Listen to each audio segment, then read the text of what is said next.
Cashback. Cashback is the vanilla ice cream of rewards. Basic, dependable, and everyone gets it. You spend money, the bank gives you a slice back, usually between 1% and 5%. Flat rate cards are the steady workhorses.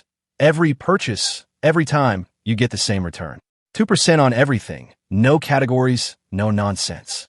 The category cards, though, that's where things get interesting.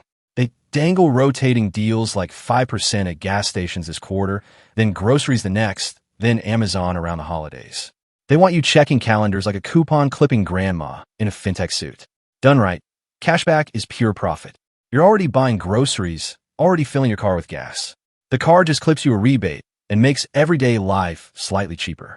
Over a year, disciplined spenders can rake back hundreds, even thousands, without lifting a finger. But here's the catch. Cashback is the bait that hides the hook. When swiping feels like you're getting paid to spend, you spend more. A coffee here, a new gadget there, a couple of late-night impulse buys, and suddenly that 2% rebate looks laughable next to the balance you've racked up. Carry that balance, and the interest rate eats your rewards alive. 20% APR versus 2% cashback isn't a trade. It's a massacre. The winners are the people who pay in full, every single month, no excuses. Everyone else, they're just chipping in to fund the winner's cashback checks. Category multipliers. This is where cards turn into video games. 4 points per dollar on dining, 3 on streaming, 5 on gas.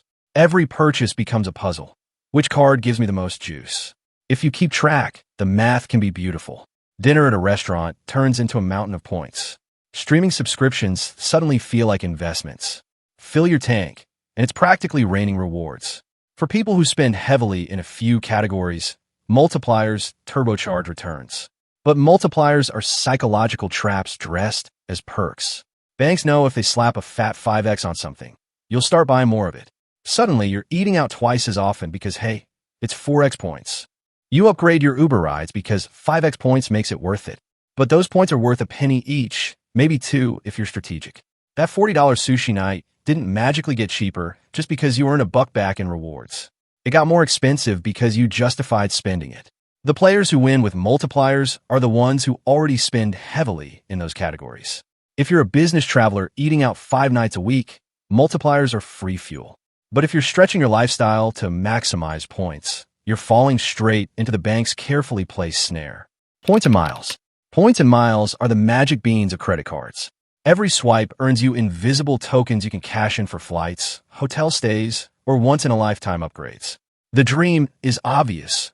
A stash of points that send you to Paris in business class while everyone else back in economy is wondering how you pulled it off. The value is in the exchange rate. 1 point could be worth a penny if redeemed as cash, but transferred to the right airline at the right time, it could be worth 2, 3, even 4 times that. This is where the obsessive hobbyists thrive. They study award charts like Wall Street analysts, timing transfers, stacking promos, and squeezing maximum value out of every point. That's how you see Instagram flexes like, I flew first class to Tokyo for $120. Behind the scenes, it's 120,000 points strategically transferred and redeemed. But here's the downside. Points and miles are intentionally complicated. Banks and airlines change redemption rates without warning. What cost 60,000 miles yesterday might cost 90,000 tomorrow, and suddenly your dream trip got pushed out of reach. Points are also a terrible store of value. They can be devalued overnight, and you can't exactly hedge them like a stock portfolio. Most people never hit the sweet spot.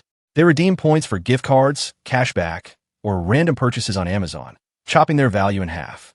Or worse, they overspend just to collect points, dropping $2,000 on stuff they don't need so they can brag about earning a free flight worth $300. Points and miles can be insanely powerful, but only if you play the game with discipline, strategy, and a willingness to nerd out over fine print.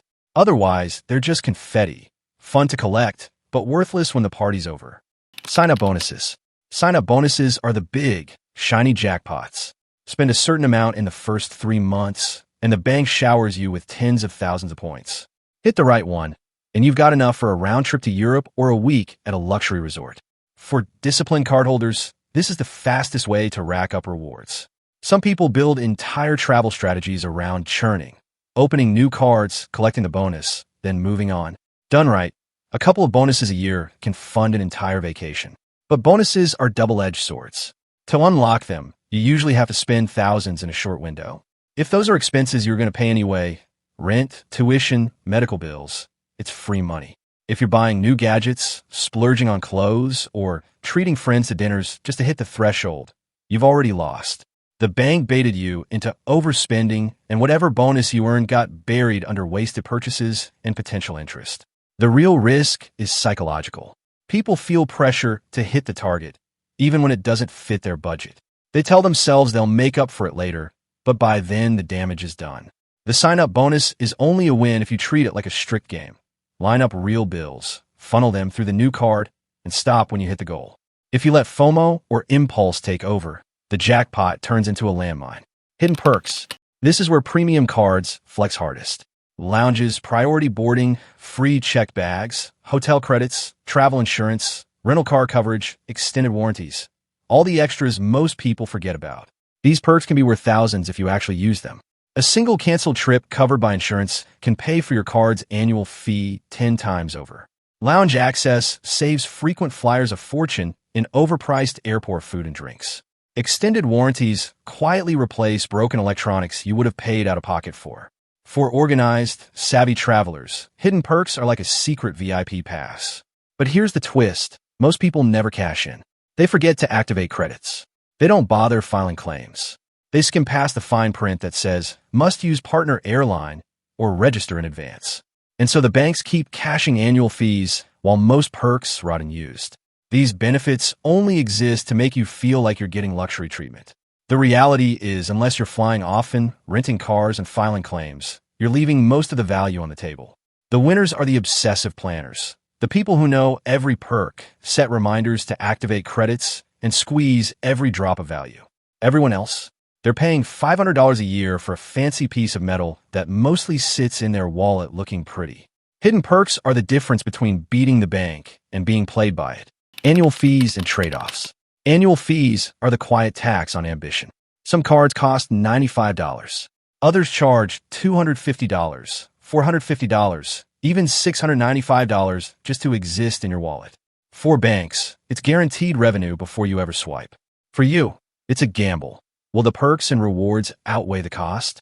If you're a frequent traveler, dine out often, and know how to use the benefits, yes, a premium card can pay for itself many times over. Free nights, travel credits, multipliers, and lounge access easily cover the fee for heavy users. But if you're not that person, the annual fee becomes a slow bleed. Many people hold on to premium cards because they like the status, even though they're barely scratching the surface of the benefits. They keep paying year after year because canceling feels like downgrading their lifestyle. That's pure profit for the bank. The disciplined players audit their cards like businesses. Did the perks outweigh the cost this year? If not, downgrade or cancel. The lazy ones keep paying, convinced the card is worth it, even though it never actually saved them money. Annual fees aren't inherently bad. They're just tests of discipline. The bank is betting you won't do the math. If you do, you win. If you don't, the bank already cashed your check.